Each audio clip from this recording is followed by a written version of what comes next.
자, 그럼 지금부터 제 128차 최고위원회의를 개의하겠습니다. 문재인 정권의 이념 정책, 대한민국을 무너뜨리고 있습니다.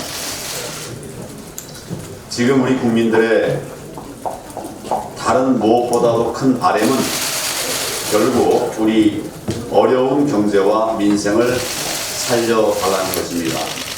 방금도 우리 1004번째로 후원하신 우리 김윤미 님께서 교육도 말씀하셨고, 또 우 선생님도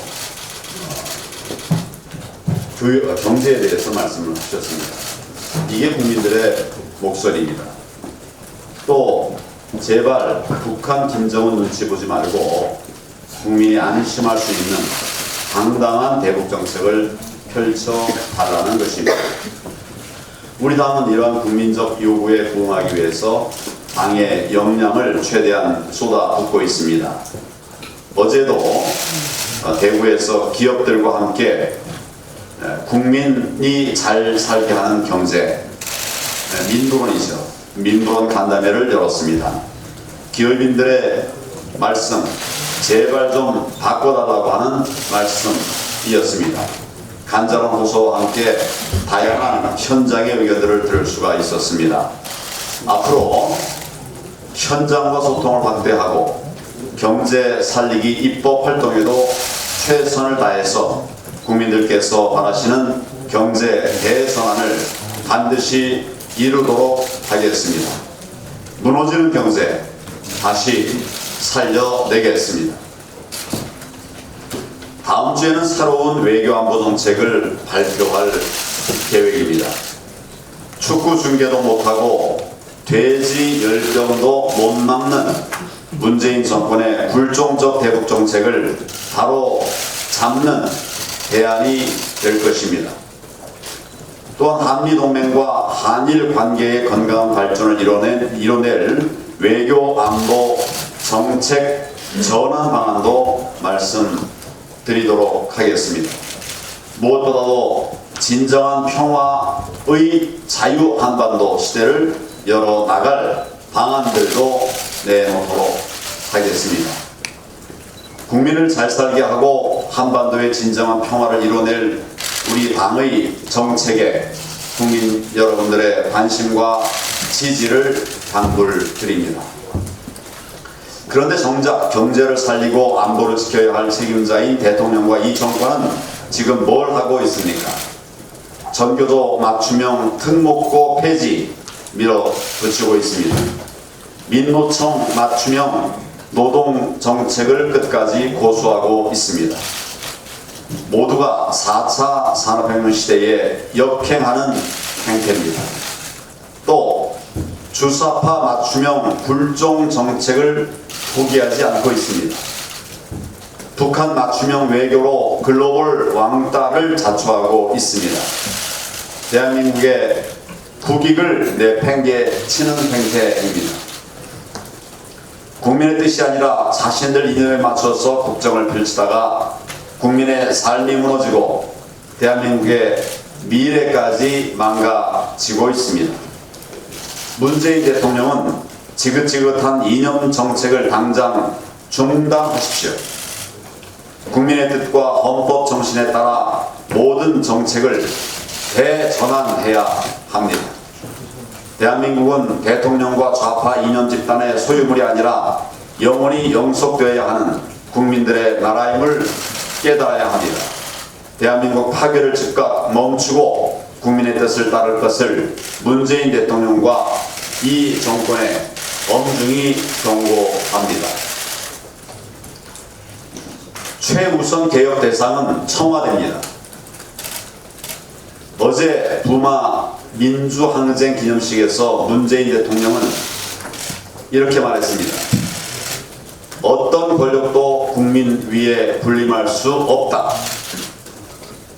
현장에서 그 말씀을 들으면서 대통령의 유체 이탈 화법에 심정이 복잡했습니다. 지금 국민 위에 군림하고 있는 권력이 과연 누굽니까? 국민 대다수가 반대하는 조국 장관 임명을 강행해서 온 나라를 혼란에 빠뜨린 장본인이 바로 문재인 대통령 아닙니까? 그러고도 반성할 생각은 하지 않고 검찰 탓, 언론 탓하면서 지금도 가짜 개혁을 이뤄주시고 있습니다. 지난 정권 괴롭힐 때는 검찰 특수부를 마음껏 늘려 놓더니 자신들에게 칼날이 돌아오자 그 특수부를 축소하겠다는 게 지금 말하는 개혁입니다. 그러니 가짜 개혁 아니겠습니까? 대통령이 법무부 차관 불러서 감찰 지시를 했습니다. 이거야말로 듣도 보도 못한 이야기입니다. 당장 없어져야 할 구태적 검찰 겁박입니다. 공수처는 결국 대통령 마음대로 할 수 있는 독재적 수사기관이 될 것입니다. 문재인 게슈타포인 공수처를 만들어서 친문 독재의 끝을 보려고 하는 것입니다. 지금 가장 먼저 개혁해야 할 대한민국의 권력 집단은 범죄자를 장관으로 밀어붙인 청와대와 현 정부 그리고 여당입니다. 국무총리, 청와대 비서실장, 여당 대표 등 조국 대란의 책임자들부터 사죄하고 물러나야 마땅합니다. 문재인 대통령은 즉각 국민 앞에 석고대죄하고 책임자 문책과 인적 쇄신에 나설 것을 강력하게 촉구합니다. 나라 살리기 투쟁은 계속됩니다. 조국은 물러났으나 우리의 나라 살리기 투쟁은 계속될 것입니다. 투쟁 목표는 일개 장관 사퇴가 아니었습니다. 이번 10월 국민 항쟁의 목표는 이 정권의 헌정유린을 바로 잡는 것이었습니다. 조국이 수많은 특혜와 불법에도 불구하고 국가 핵심 부서의 장관에 오를 수 있었던 이런 비정상적 행태를 바로 잡자는 것이었습니다.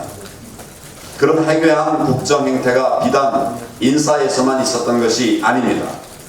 경제와 안보를 비롯해서 국정 전반에 걸친 총체적 위기의 근원을 제거해야 합니다. 병의 증상 하나가 없어졌다고 치료를 멈추면 병은 더 키우고 사망에까지 이를 수 있음을 상기해야 합니다. 실기해서는 안 됩니다. 게다가 문재인 대통령은 진정한 사과도 없었습니다. 오히려 조국을 억울한 희생양으로 만들어서 정치적 부활을 기도하고 있습니다. 이런 상황에서는 재발 방지를 장담할 수 없습니다. 재발할 수밖에 없는 것입니다. 검찰개혁이란 명목으로 공수처를 만들어서 조국을 비롯한 권력형 비리에 대한 검찰 수사를 무력화시키려 하고 있습니다. 상식에 맞지 않는 선거법 개정으로 영구 집권을 꾀하고 있습니다. 이를 모른 척하고 그냥 놔두면 역사의 죄인이 될 것입니다. 그냥 있을 수 없습니다. 문재인 정권의 폭정을 막아내고 내년 총선에서 심판해야 합니다. 투쟁의 동력이 약해질 때 우리 자유한국당은 자유우파 진영의 맏형으로서 책임을 회피하지 않고 감당하겠습니다. 향후 국정 철학과 비전도 제시해서 대한 정당으로서 확실한 인정을 받도록 최선을 다할 것입니다. 이제 국민이 정치를 걱정하는 일이 없도록 할 것입니다. 그것이 10월 국민항쟁의 진정한 의미입니다. 우리가 앞장서겠습니다.